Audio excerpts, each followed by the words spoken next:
ஆண்டவர் உலக இரட்சகர் இயேசு கிறிஸ்துவின் நாமத்தினாலே அன்பின் வாழ்த்துக்களை தெரியப்படுத்திக் கொள்கிறேன். இந்த 9வது மாதம் 3ஆம் தேதி செவ்வாய்க்கிழமை காலை பொழுதிலே அனுதின கண்மலை நிகழ்ச்சி சந்திப்பதில் கர்த்தருக்குள்ளாய் மகிழ்ச்சி அடைகிறேன்.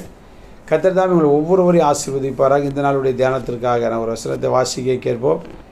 ஏசாயா தீர்க்கதரிசன புஸ்தகம் 18ஆம் அதிகாரம் 4ஆம் வசனத்தை நான் வாசிக்க கேட்போம். நான் அமர்ந்திருந்து பயிரின் மேல் காயும் காந்தியுள்ள வேலை போலவும் அறுப்பு காலத்து உஷ்ணத்தில் உண்டாகும் பனிமேகத்தை போலவும் என் வாசஸ்தலத்திலிருந்து கண்ணோக்குவேன் என்று கர்த்தர் என்னுடனே சொன்னார். கர்த்தருடைய நாம் மகிமைப்படுவதை நம்மை கண்ணோக்குகிற தேவன் நம்முடைய ஆண்டவர் எப்படிப்பட்டவர் அப்படின்னா, நம்மை பார்த்து கொண்டே இருக்கிறார். யாருமே என்னை கவனிக்க மாட்டேங்க, யாருமே என்னை பார்க்க மாட்டேங்க, என் குடும்பம் பார்க்கல, என் கணவன் பார்க்கல, என்னுடைய மனைவி என்னை பார்க்கல, உடன்பிறப்புகள் என்னை பார்க்கல, சபை பார்க்கல, யார் வேணாலும் நம்மை அவருடைய கண்கள் நம்மை பார்க்காமல் இருக்கலாம். ஆனால் ஆண்டவர் நம்மை கண்ணோக்கி கொண்டே இருக்கிறார்.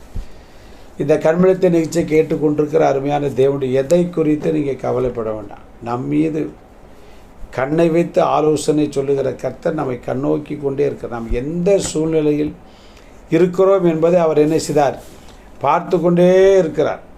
அவருடைய பார்வை நம் மீது பட்டாலே போதும், நம்முடைய வாழ்க்கையில் ஆசீர்வாதம் ஸ்டார்ட் ஆகிட்டு, விடுதலை ஸ்டார்ட் ஆகிட்டு, சோத்திரம் உயர்வு ஸ்டார்ட் ஆகிட்டு, மேன்மை ஸ்டார்ட் ஆகிட்டுன்னு நினைக்கிறோம். அவருடைய கண் என்று கண்கள் நம்ம எப்பொழுது நோக்குகிறதோ அன்றைக்கு சகல ஆசீர்வாதமும் ஸ்டார்ட் ஆகிட்டுன்னு அர்த்தம். சோத்திரம் 430 வருஷம் கஷ்டப்பட்டதான இஸ்ரவேல் ஜனங்களை குறித்து பார்க்கிறோம்.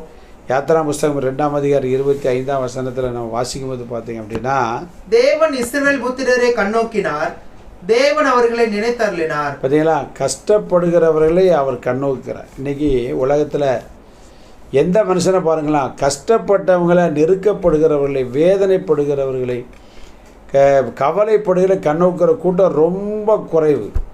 சில பேர் பார்த்தீங்கன்னா இதுக்காகவே வரம் பெற்றிருப்பான். எதுக்கு? வேதனைப்படுத்துறதுக்கு, அடுத்தவனை போட்டு பாடாப்படுத்துறதுக்கு, அடுத்தவனை நோகப்படுறதுக்கு, எப்போ பார்த்தாலும் அடுத்தவர்களை குறித்து அவருடைய வீழ்ச்சியை குறித்து பேசுவதற்கு, அவங்க கண்ணீர் வடிக்கிறதை பார்த்து சந்தோஷப்படுத்துறதுக்கு தான் உலகத்தில் ஒரு பெரிய கூட்டம் இருக்கிறது. அடுத்து பார்த்தீங்க அப்படி இன்னொரு கூட்டம் இருக்குது. எப்போ பார்த்தாலும் பார்த்தீங்கன்னா வசதியானவங்களை தான் பார்ப்பாங்க, உயர்வானவர்களை தான் பார்ப்பாங்க, பணம் இருக்கிறவங்கள பார்ப்பாங்க. சோத்திரம் இவங்க பார்வை முழுவதும் பார்த்திங்கன்னா அவங்க ஸ்டாண்டர்டிலே இருக்கும். ஆனால் உதவியற்ற எளியவனை கண்ணோக்குகிறவன் கர்த்தர் ஒருவர் மாத்திரதான். இயேசு தான் நம்மளை பார்ப்பார், வேறு ஒருத்தரும் பார்க்க மாட்டான்.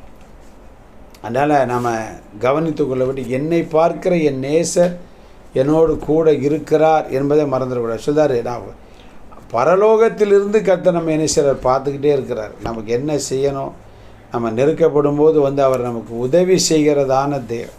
அல்லேலூயா.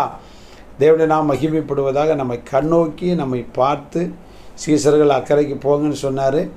ஆனால் அவங்க 4ஆம் ஜாமத்தில் காற்றிலையும் கடல் அலையிலையும் சிக்கி கொண்டார். அவர் இரவு கடலில் நடந்து போய் 4ஆம் ஜாமத்தில் ஆண்டவர் அற்புதம் செய்து அவர்களை கரை சேர்த்தார் என்று பார்க்க. நீங்கள் இன்றைக்கி படுகிற வேதனையை யாருமே பார்க்க விரும்பலை, கவனிக்கலை, கவனித்தும் அதை கண்டுகிடாமல் போகிறாங்க அப்படின்னா, உங்களை கண்ணோக்குகிறவர், கண்டுகிடுகிறவர், நம்மை நேசிக்கிறவர், நம்மை விடுதலை தருகிற இயேசு இந்த அனுதின கண்மலைத்தின் மூலமாக உங்களை தேடி, உங்கள் உள்ளத்தை தேடி வந்திருக்கிறாரு.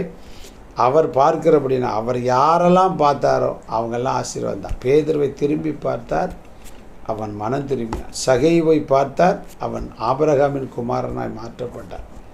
சோத்திர சீசர்களை பார்த்தபோது பெரிய ஊழியர்களாக இருந்தார். உங்களையும் அவருடைய கண்கள் பார்க்கிறது. உங்களை உயர்த்தி மேன்மைப்படுத்தி கர்த்தர் நடத்துவார். God bless you. நாம் ஜெபம். நல்ல பிதாவே, இத்தனை நல்ல ஜீவ வார்த்தைகளுக்காக நாங்கள் நன்றி செலுத்துகிறோம். உங்களுடைய கண்கள் எங்களை பார்க்கிறது என்கிற அந்த நம்பிக்கை விசுவாசத்தோடு பயணத்தை தொடர உதவி செய்யும். பெரிய நாமத்தை உயர்த்தி இயேசு நிமித்த ஜெபங்கள் நல்ல பிதாவே, ஆமென். God bless you. நாளை காலை அனுதின கண்மலை சந்திக்க வரைக்கும் தேவ கிருபை நம்மை தாங்கி நடத்துவதாக. ஆமென்.